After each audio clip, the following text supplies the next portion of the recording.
Have you ever found yourself lying awake at night, wondering why you feel so different from everyone else? Why your mind seems to work in ways that others can't quite grasp? If you're nodding along, chances are you're one of the rare souls blessed, or perhaps cursed, with the INFJ personality type.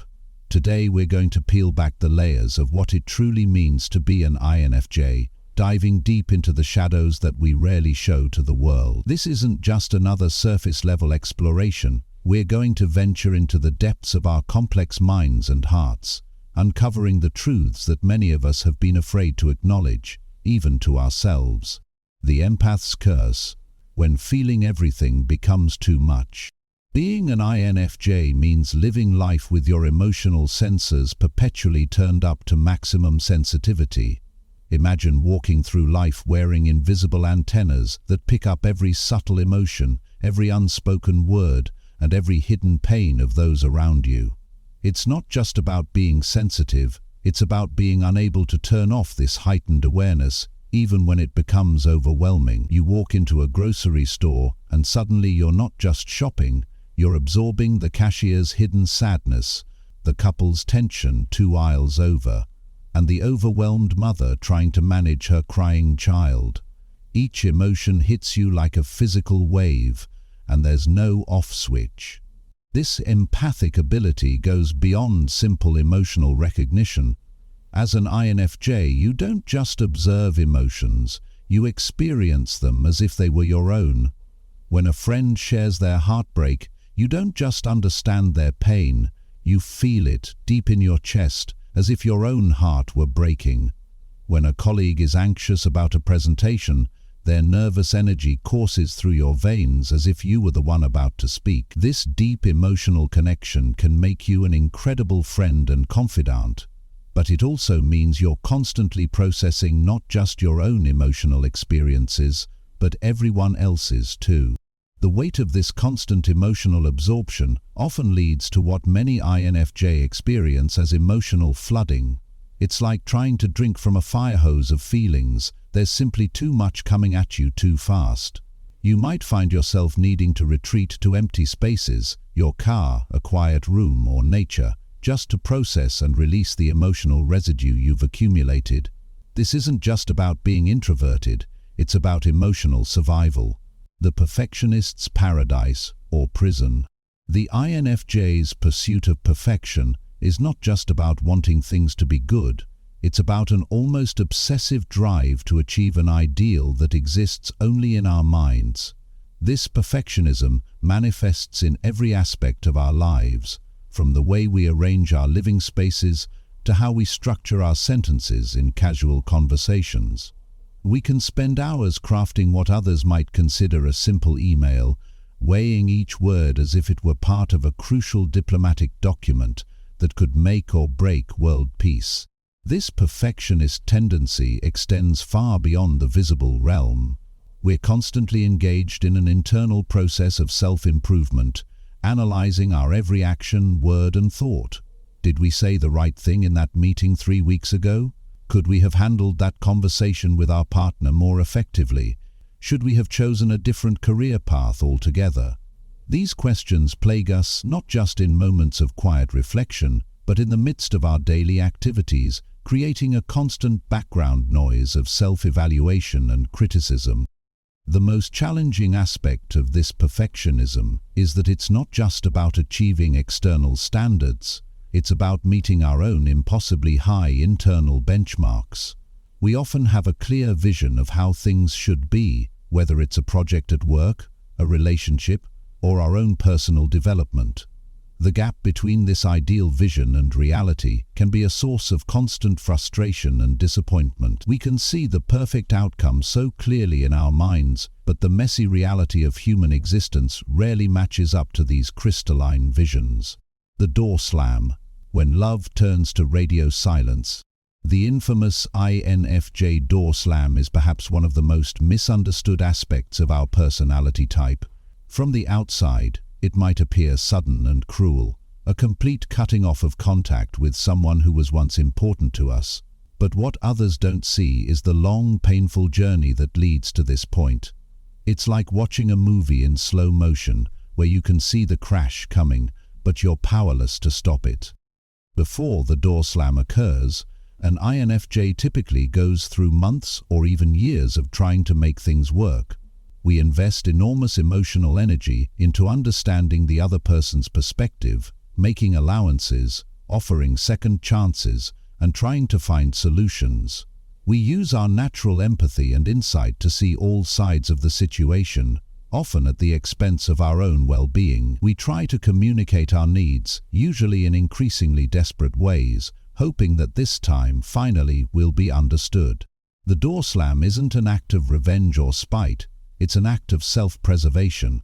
By the time we reach this point, we've typically been hurt so deeply and repeatedly that we see no other option.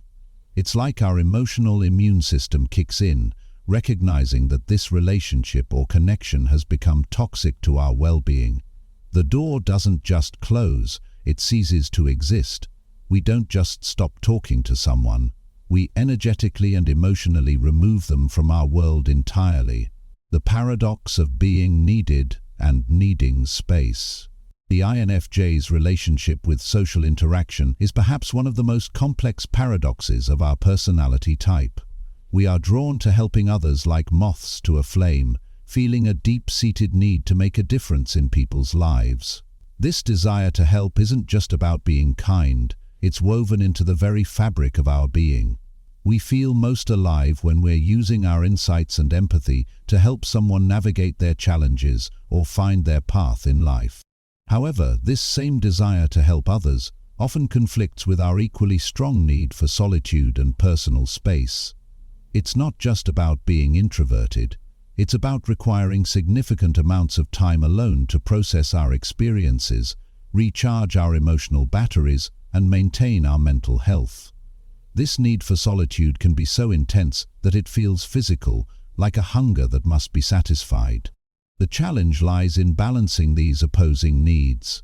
We find ourselves deeply involved in others' lives, offering support and guidance, only to suddenly hit a wall of emotional exhaustion that requires immediate retreat. This pattern can be confusing and sometimes hurtful to those around us, who might interpret our need for space as rejection or loss of interest. The overthinking Olympics, where we always win gold. The INFJ mind is like a perpetual motion machine of analysis and interpretation. We don't just experience life, we process it through countless layers of meaning and possibility. A simple hello from a colleague becomes a complex puzzle to solve. Why did they use that tone? What does it mean compared to how they usually greet me? Are they trying to tell me something? Is there something I should be worried about? This constant analysis extends to every aspect of our lives.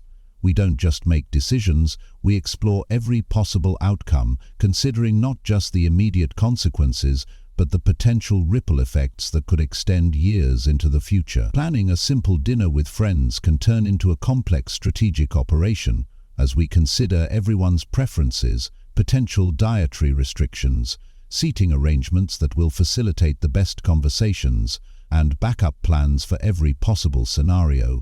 Our overthinking often manifests in what we call the analysis paralysis, a state where we become so caught up in examining all possibilities that we struggle to take action. We can spend hours researching the perfect product to buy, only to end up buying nothing because we can't be certain we've considered every possible option. This tendency can be particularly challenging in our professional lives, where we might struggle to share our ideas because we haven't yet analyzed them from every possible angle. The weight of knowing too much. One of the most burdensome aspects of being an INFJ is our heightened intuition, our ability to see beneath the surface of things and perceive truths that others might miss or ignore. This isn't about being psychic or having supernatural abilities. It's about our brain's remarkable capacity to process subtle information and recognize patterns that others might not consciously notice.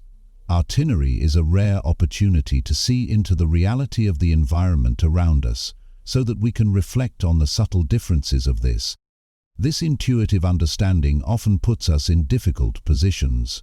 We might sense that a friend's relationship is headed for trouble long before they see it themselves, notice that a colleague is struggling with personal issues they haven't shared, or realize that a situation at work is about to take a negative turn. The challenge lies in knowing how to handle this information. Do we speak up and risk being dismissed as paranoid or negative? Do we keep quiet and watch as our predictions unfortunately come true? Our intuition also means we often pick up on people's true intentions or feelings, even when they're trying to hide them. We can see through fake smiles and hollow words, sensing the reality that lies beneath the surface. This ability can make social interactions particularly challenging, as we're constantly processing both what people are saying and what they're really feeling or thinking. The loneliness of being misunderstood. Perhaps one of the most painful aspects of being an INFJ is the profound sense of loneliness that comes from being consistently misunderstood. As the rarest personality type, making up less than 1% of the population, we often feel like aliens trying to communicate with humans using a completely different language. Our depth of feeling, complex thought processes, and intense need for meaning can make it difficult to find others who truly understand us. This loneliness isn't about being physically alone. In fact, many INFJ can be quite social and maintain several close relationships. It's about the existential loneliness of feeling like no one fully understands or appreciates the depth of our inner world. We might be surrounded by friends and family who love us, but still feel like we're watching life from behind a glass wall, unable to fully connect in the way we yearn to. The challenge is particularly acute when it comes to expressing our thoughts and feelings. We often feel that our attempts to share our inner world are met with blank stares or dismissive responses. Our complex, interconnected thoughts can come across as overthinking or being too sensitive. Our need for deep, meaningful conversation can be seen as heavy or intense by those who prefer lighter interactions. Like spatial constraints, we all feel the presence of the causal mind, or the world that the physical world is a part of. The struggle with self-expression. For personality types that feel things so deeply and think about things so thoroughly, INFJ often find themselves surprisingly tongue-tied when it comes to expressing their thoughts and feelings out loud. The disconnect between our rich inner world and our ability to communicate it to others can be frustrating and sometimes even painful.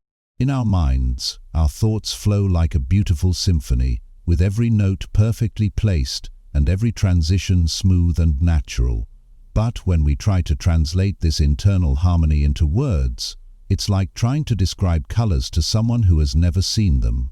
We often find ourselves starting sentences multiple times, trying to find the perfect way to express a complex thought or feeling, only to give up in frustration when we can't quite capture the essence of what we're trying to say. This struggle with self-expression can be particularly challenging in professional settings or social situations where quick, confident communication is valued. We might have brilliant insights or solutions to problems, but our need to perfectly articulate these ideas can lead to hesitation or silence. We often find ourselves processing and reprocessing our thoughts, trying to find the exact right words, while the conversation moves on without us. The burden of always being the strong one. As INFJ, we often find ourselves cast in the role of the wise counselor, the steady rock, the one who always knows what to say or do in difficult situations. This role comes naturally to us, given our emotional intelligence and intuitive understanding of others. However, the weight of constantly being the strong one can become overwhelming over time. People come to us with their problems because we're good listeners and insightful advisors. We have a natural ability to see multiple perspectives and offer meaningful guidance. But this strength can become a burden when others begin to see us only in this role, forgetting that we too have our own struggles, fears, and needs for support. The real challenge comes when we ourselves need support. Having spent so much time in the role of the supporter, we often find it difficult to ask for help when we need it. We might feel that showing vulnerability would somehow diminish our ability to be there for others, or we might simply not know how to express our own needs after spending so much time focused on others. The exhaustion of never fitting in. Living as an INFJ often feels like being a square peg in a world of round holes. We can adapt and shape ourselves to fit different situations, and we're quite good at it. But this constant adaptation comes at a significant emotional and energetic cost. We're natural chameleons, able to match our behavior and communication style to those around us, but this ability can leave us feeling disconnected from our true selves. This adaptability stems from our deep desire to create harmony and make others comfortable. We can sense what others need or expect from us and automatically adjust our behavior accordingly. In professional settings, we might take on a more assertive persona. With friends, we might become more outgoing and sociable. With family, we might adopt yet another role. Each of these adaptations is genuine in its way. We're not being fake, but the constant shifting can leave us feeling fragmented and exhausted. The most challenging aspect of this shape-shifting ability is that it can make it difficult for us to maintain a strong sense of self. When we're constantly adjusting to meet the needs and expectations of others, we can lose touch with our own preferences, needs, and authentic way of being. We might find ourselves wondering who we really are when we're alone, away from the influence of others' expectations. Conclusion: embracing our beautiful, complex shadow. Being an INFJ is a complex journey of navigating between light and shadow, between the gifts of our personality type and its challenges. Our sensitivity, while sometimes overwhelming, allows us to understand others in ways that can create meaningful connections and positive change in the world. Our perfectionism, though often exhausting, drives us to create and maintain high standards that can inspire others. Our tendency to overthink, while sometimes paralyzing, enables us to see solutions and possibilities that others might miss. The dark side of being an INFJ isn't something to be feared or ashamed of. It's an integral part of who we are. These challenges and struggles shape us, teach us, and ultimately make us better equipped to fulfill our natural role as counselors, advocates, and agents of positive change in the world. Yes, we feel deeply, think intensely, and care profoundly. These aren't flaws to be fixed, but rather features that make us uniquely qualified to understand and help heal the world in our own way. To my fellow INFJ, your sensitivity is not weakness, it's your superpower. Your need for solitude is not antisocial, it's your sanctuary. Your perfectionism is not a flaw, it's your drive for excellence. Your overthinking is not a burden, it's your path to wisdom. Embrace these aspects of yourself, both light and dark, for they make you who you are. The world needs people who feel deeply enough to want to heal it, think deeply enough to understand its complexities, and care deeply enough to try to make a difference. That's who we are as INFJ, perfectly imperfect, beautifully complex, and uniquely equipped to make our own special contribution to the world. The problem with being aware of this is that it can prevent us from acting upon it. Remember, the goal isn't to eliminate these challenging aspects of our personality, but to learn to work with them, to harness their power while managing their intensity. In doing so, we can find our own unique balance, a way to be true to our INFJ nature, while maintaining our well-being and making our mark on the world. In the end, being an INFJ is both a gift and a responsibility. It's about learning to dance with our shadows while keeping our eyes on the light, knowing that our complexity is exactly what makes us capable of understanding and improving the world in ways that only we can.